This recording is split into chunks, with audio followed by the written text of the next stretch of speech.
Hey guys, how's it going?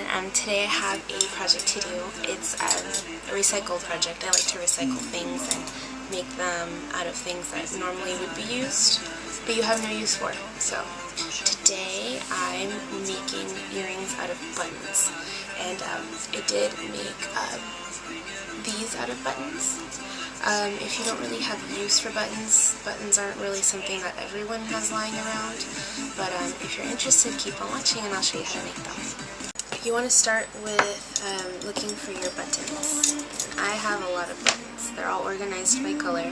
You want to choose ones that have a round top, or at least a flat top, and then it's like this, for example.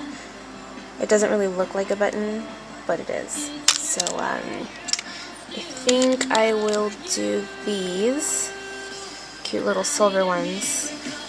There we go. Here's the other one.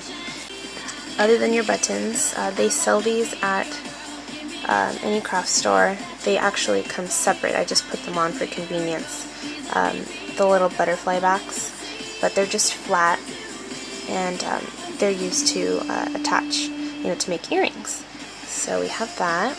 And what we're going to use to cut off this little nub in the back is called a shank, and that's what you would normally put the needle and thread through to attach to clothing. There is a tool called a button shank remover, but knowing me, I can't find it. So what I'm going to use instead is, these are for jewelry making, these are wire cutters, and hopefully they'll work. And if you're in the same position, you have wire cutters, go ahead and use them. If you're having a bit of trouble, don't force it, because you're going to crack the button and you won't be able to make your earrings. So these, I know they look metallic, but they're actually just plastic. So there's no way I would be trying to cut metal thick shanks with this little skinny wire cutter. So alrighty, let's go. Okay, so at this time I'm going to plug in my hot glue gun. You can get any kind. I usually like to get dual temp. Dual temp, I mean, this was maybe like $5 at Joann's. It has the high and the low switch on the back. So I'm going to go ahead and put high. High obviously melts the glue faster. And I just like it because I have more secure bonds with it when I use the high. The low would be good for when smaller children, not small children, are using a hot glue gun, or I don't know, just things that don't really need that strong adhesion. I want my earrings to last for a while, so I'm going to put it on high. And you also want to be careful with the kind of glue sticks that you buy. I get dual glue sticks. Obviously I have a dual hot glue gun, but if you only have if it's only high or only low, your gun, make sure you get only high or only low. Or this gun is good because if you can only find high or you can only find low, this will also work. Just make sure it's on the appropriate setting. So that's why I kill two birds with one stone and just buy dual of both. So I'm going to go ahead and plug that in now, because it does melt pretty fast, and by the time we cut off the button shanks, it should be enough time to melt the glue. Okay, so I'm going to take my button and take the wire cutters, and I'm trying to get close as possible to the root of that. Oh wow, see, that just snapped right off.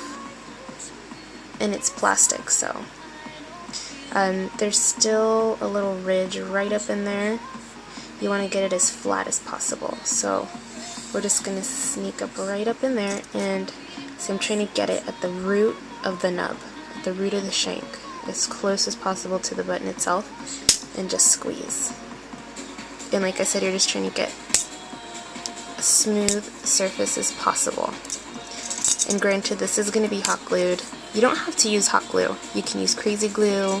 You can use just any, not necessarily industrial strength, but just, you don't want to use Elmer's white glue, that you use to like glue paper with. So pretty much anything's going to work. Plastic glue, wood glue. Well, actually I don't know about wood glue. Wood's a little bit more porous than this, so maybe I'll do a video about different kinds of glues and what they're good for and what they're used for. I do work at a craft store, so I get these questions asked a lot. So we're going to take the second button. There we go. It can be a little nerve-wracking at first because it's, you know, you don't have to press too hard, but you do have to give it a little bit of pressure. So, and if, you know, you end up cracking your button, then, you know, it's okay. I get all of my buttons on sale. I never ever buy anything full price. I pretty much got all my buttons from my collection when Joann's was having their clearance sale on buttons.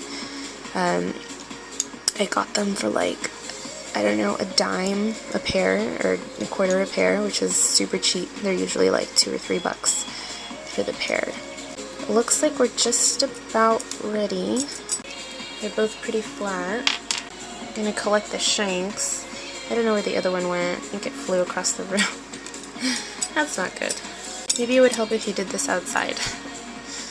Check my hot glue gun.